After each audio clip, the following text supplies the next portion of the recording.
Hello everyone, welcome back to the channel. आप लोगों का स्वागत है। और हमारी जो टॉपिक जो चल रहा है वो 11th का चल रहा है, फाइनल अकाउंट। तो आज मैं आपके लिए दो इंपॉर्टेंट एडजस्टमेंट्स लेके आया हूँ। एक पहली एडजस्टमेंट आपकी लॉस बाय फायर, बहुत ही इंपॉर्टेंट एडजस्टमेंट है, ध्यान से समझना भाई साहब इसको।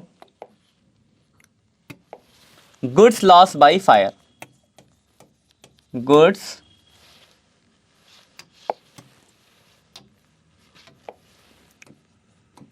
लॉस बाय फायर, आग लगने से गुड्स जल गए। देखो ये आपको है ना, गुड्स लॉस बाय फायर की जो एडजस्टमेंट है ये आपको हमेशा यहाँ पे एडजस्टमेंट में दिखेगी आपको। और दो एडजस्टमेंट बैक टू बैक आएगी। एक तो आपका गुड्स लॉस हो रहा होगा, और आपने पढ़ा है जनरल एंट्री में भी, जब हम गुड्स लॉस होता है तो हम साथ में इंश्योरेंस करा के रखते हैं। तो गुड्स लॉस बाय फायर के साथ साथ इंश्योरेंस क्लेम की भी एडजस्टमेंट होगी। तो दो एडजस्टमेंट एक साथ आएगी और दोनों को आपको करना होगा। देखते हैं किस तरीके से होगी। तो एडजस्टमेंट में मिलेगा, तो मान लो पहले एडजस्टमेंट लिखिए, गुड्स लॉस बाय फायर, मान लो 10,000, 10,000 के गुड्स चल गए।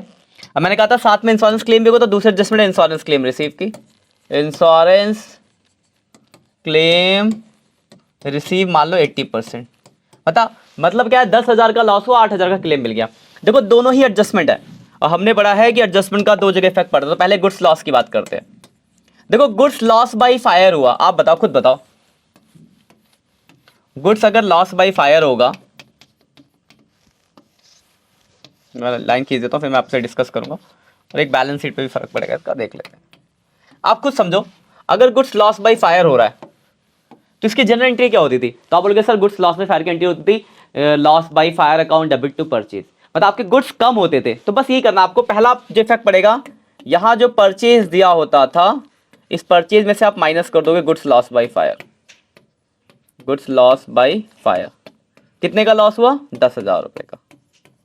तो पहला इफेक्ट क्या होगा? परचेज से माइनस, और दूसरा चले जाएगा ये पीएनएल में लॉस बाय फायर के नाम से, क्योंकि आपका एक लॉस है। तो पहले एडजस्टमेंट आ गई, जितने का आपके गुड्स का लॉस होगा, गुड्स लॉस बाय फायर, आपके गुड्स कम हुए तो परचेज से माइनस, और सेकंड वो चले गया पीएनएल के डेबिट साइड में। ठीक है, कुछ लोग इसको यहाँ से माइनस ना करके इस क्रेडिट साइड में दिखाते हैं, वो भी सही है, बात है कि बड़ी, आप परचेज से माइनस को चाहे क्रेडिट में दिखाओ, एक ही बात है। तो पहले समझ आ गया, लॉस बाय फायर, परचेज से माइनस, पीएनएल के डेबिट। अब आपको 8,000 का क्लेम मिला। क्लेम मिलना आपके लिए क्या? इनकम है, तो इनकम की तरफ दिखाओगे, तो इनकम की तरफ दिखाते हैं। तो एक तो यहाँ पे आएगा इंश्योरेंस क्लेम, पीएनएल में इंश्योरेंस क्लेम, क्योंकि इनकम है, और दूसरा चले जाएगा, मिलना है तो बैलेंस शीट के एसेट्स में। तो समझ गए? तो मतलब देखो, जो गुड्स लॉस बाय फायर हुआ, अगर मैं शॉर्ट में बोलूं, तो जितने का गुड्स लॉस बाय फायर होगा, ये जो फायर हुआ, एक तो ट्रेडिंग में आएगा परचेज में से माइनस, और दूसरा पीएनएल के डेबिट साइड। क्लियर है बात? यही हमने क्या, देखो ट्रेडिंग में लिखा, और पीएनएल ट्रेडिंग के परचेज से माइनस, तो पीएनएल में आ गया। और जितने का इंश्योरेंस मिला, एक तो पीएनएल के क्रेडिट साइड, और दूसरा बैलेंस शीट में एसेट साइड। तो ये दो एडजस्टमेंट बैक टू बैक होगी, आप इसको लिख लो। तो गुड्स लॉस बाय फायर की बहुत इंपॉर्टेंट एडजस्टमेंट एग्जाम में आ सकती है, तो ये इसका इफेक्ट पड़ेगा।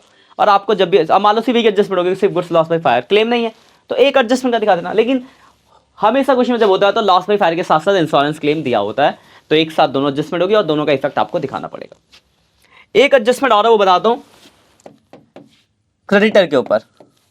देखो इससे पहले वाले लेक्चर में हमने डेटर के ऊपर पढ़ा था, तो मैंने आपको डेटर पे बहुत सारी एडजस्टमेंट बताई थी कि डेटर भाग सकता है, डेटर पे डाउट है, डेटर को डिस्काउंट है।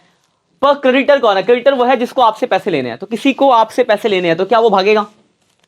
क्यों भागेगा भाई? उसे तो पैसे लेने हैं, क्या डाउट हो भाग सकते? बिल्कुल नहीं। तो इस पे सिर्फ एक ही एडजस्टमेंट मिलेगी, वो है डिस्काउंट की। तो क्रेडिटर पे एक एडजस्टमेंट होगी, डिस्काउंट ऑन क्रेडिटर। क्या होगा? Discount on creditor. आप खुद बताओ, अगर क्रेडिटर पे डिस्काउंट है, तो एक तो क्रेडिटर में से माइनस होगा डिस्काउंट, तो एक तो आप क्या करोगे, बैलेंस शीट में क्रेडिटर में से जितना भी डिस्काउंट बोलोगे उतना माइनस कर देंगे। मुझे लगता है इसमें आपको कोई डाउट होगा। लिखा होगा जैसे क्रेडिटर 1 लाख का बोला है, 5% डिस्काउंट, 1 लाख का 5%, 5,000 क्रेडिटर से घटा दिया, कोई दिक्कत? ये तो क्लियर है। अब खुद बताओ, क्रेडिटर से डिस्काउंट मतलब हमें क्रेडिटर को कम पैसे देने हैं, तो हमारे लिए फायदा या नुकसान? तो आप बोलोगे सर फायदा है, बिल्कुल सही, फायदा है। तो दूसरा वो चले जाएगा पीएनएल अकाउंट के क्रेडिट साइड में, जहां पे आ जाएगा डिस्काउंट ऑन क्रेडिटर। तो समझ आ गई बात? तो अगर डिस्काउंट ऑन क्रेडिटर होगा, तो आप एक क्रेडिटर से माइनस करोगे, और दूसरा पीएनएल के क्रेडिट साइड में आ जाएगा। तो ये दो नई एडजस्टमेंट थी, जो हमने आज डिस्कस करी। इसका भी आप स्क्रीनशॉट ले लो, ये पहला पेज है आपका, और ये आपका दूसरा पेज है। बाकी कोई भी दिक्कत है आप कमेंट करके पूछ सकते हो। अगली क्लास में मैं आपको मैनेजर कमीशन वाला टॉपिक कराऊंगा, बहुत ही इंपॉर्टेंट टॉपिक है, ध्यान से डिस्कस करेंगे। ठीक है बच्चों, मिलते हैं नेक्स्ट सेक्शन में, तब तक के लिए बाय बाय।